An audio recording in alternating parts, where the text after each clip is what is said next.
नमस्कार, मी ऋतुषा कदम. सकाळी 11च्या बुलेटिनमध्ये आपल्या सगळ्यांचं स्वागत आहे. बुलेटिनची सुरुवात एका महत्त्वाच्या आणि मोठ्या बातमीने करतोय.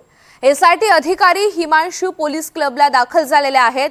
अगदी थोड्याच वेळात अशोक खरातची आज पुन्हा चौकशी करण्यात येणार आहे अशी माहिती मिळते. एसआयटी मार्फत ही चौकशी होणार आहे. एसआयटी सोबतच आयकर विभागाचे अधिकारी देखील आज अशोक खरातची चौकशी करू शकतात अशी माहिती मिळते.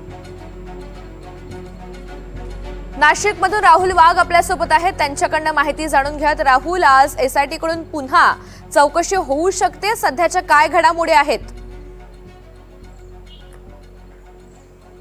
ऋतुजा, आपण जर बघितलं तर अशोक खरात याला अटक केल्यानंतर या संपूर्ण प्रकरणाचा तपास हा एसआयटी कडे सोपवण्यात आला होता. गेल्या 3 दिवसापासून एसआयटी प्रमुख तेजस्विनी सातपुते ह्या नाशिकमध्ये तळ ठोकून आहे. काल देखील 7 तासून अधिक वेळ ही अशोक खरात याची चौकशी करण्यात आली होती आणि आज देखील त्याची चौकशी करण्यात येणार आहे. खरं तर एसआयटीचे अधिकारी आता हिमांशू पोलीस क्लब या ठिकाणी दाखल झाली आहे.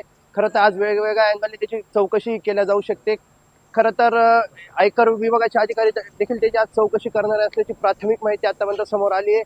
तसंच जाधव याच्या बाबतीत देखील यांनी याच्या संपर्कात 30 ते 40 महिला असल्याची माहिती मिळाली होती.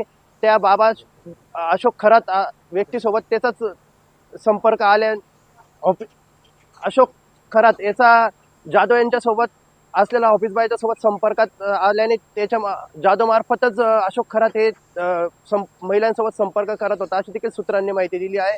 त्यानुसार त्या अँगलने देखील चौकशी होण्याची शक्यता आहे. ऋतुजा, निश्चित, धन्यवाद सविस्तर माहितीसाठी. तर अगदी थोड्याच वेळात अशोक खरातची आज पुन्हा एसआयटी मार्फत चौकशी होणार आहे.